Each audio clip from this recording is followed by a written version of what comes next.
दरम्यान काल खंबाटकी घाट परिसरामध्ये चिखलाचे पाट वाहून गेल्यानंतर आज इथल्या रस्त्याची काय परिस्थिती आहे सांगतोय आमचा प्रतिनिधी। घाटाची खालच्या बाजूने नेमकी कशी आहे हे पाहण्यासाठी एबीपी माझा आत्ता या घाटाच्या खालच्या बाजूला दरीमध्ये उतरलेला आहे। आपण आता तिथं जाऊन पाहणार आहोत नेमकी या घाटाच्या खालच्या बाजूला रस्त्यांची अवस्था काय आहे। चला तर तुम्हाला दाखवतो नेमकी काय परिस्थिती आहे। आपण दरीच्या खालच्या पट्ट्यातून वरती चालत आलो। जवळपास एक अर्धा ते पाऊण तासाचा प्रवास केल्यानंतर पहिलं चित्र या खंबाटकी घाटातलं वेगळं दिसलं। ते म्हणजे या ठिकाणी वाहत आलेला हा जो खांब आहे तो निश्चितच खूपच अतिशय धोकादायकच म्हणावं लागणार आहे। जे संरक्षण कठडा होता तो खाली कोसळलेला आहे।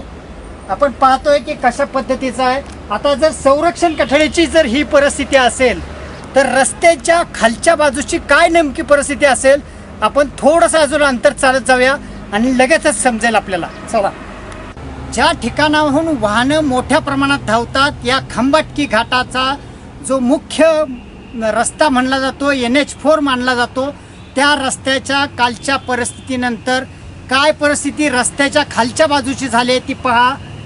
हे सगळी जी दृश्य आहे ती खरंच अंगावर शहारे आणणारी आहेत। हे जे सगळं चित्र आहे त्याच्या अवघ्या एक एक फुटावरून वाहन जातं। प्रत्येक वाहन हे ह्या घाटातल्या या रस्त्याच्या वरून जात आहे। सगळी साफसफाई झाल्याचं अधिकारी सांगतायत, मात्र हे जी चित्र भयान चित्र जे आहे ते फक्त आपण सध्या आत्ता एबीपी माझाच्या या एक्सक्लुझिव्ह रिपोर्टमधून पाहतोय। खरंच अतिशय अंगावर शहारे आणणारी आहे। या ठिकाणाहून महामार्गावरून प्रवास करताना कुणालाही स्वप्नातही वाटत नसेल की या ठिकाणची ही अशी अवस्था असू शकेल। खरंच अतिशय भयान अवस्था ही म्हणावी लागणार आहे। ही चित्र जे आहे ते फक्त एबीपी माझावरती आपण पाहू शकतो। हे जे चित्र आहे ते खंबाटकी घाटातल्या या घाटाचा जो खालचा रस्त्याचा खालचा जो भाग आहे तो पाहतोय।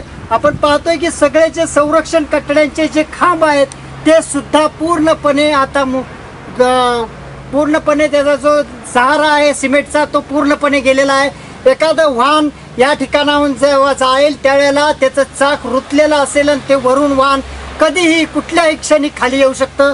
आम्ही तसं पाहायला गेलो तर धोकादायक स्थितीतच या ठिकाणी आलेलो आहे। मात्र लोकांच्या संरक्षणासाठी एबीपी माझा या दरीत उतरलेला आहे।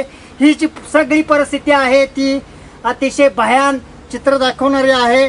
वरून डागडुजी करून या अधिकाऱ्यांनी वाहतूक सुरळीत झाली असं एकंदरीत सांगण्याचा प्रयत्न केला असला तरी या रस्त्याच्या खालची मात्र परिस्थिती अतिशय भयान मानावी लागणार आहे। निश्चितच याची तातडीनं चौकशी करून याची अंमलबजावणी याची दुरुस्तीचं काम हे जर तातडीनं वेळेत नाही झालं तर ज्या ज्या ठिकाणी अशा पद्धतीने पाणी वाहत गेलेलं आहे त्या ठिकाणची परिस्थिती जर का सुधारली गेली नाही तर निश्चितच मोठा अनर्थ घडू शकेल। वेळेत याकडे लक्ष देण्याची गरज आहे।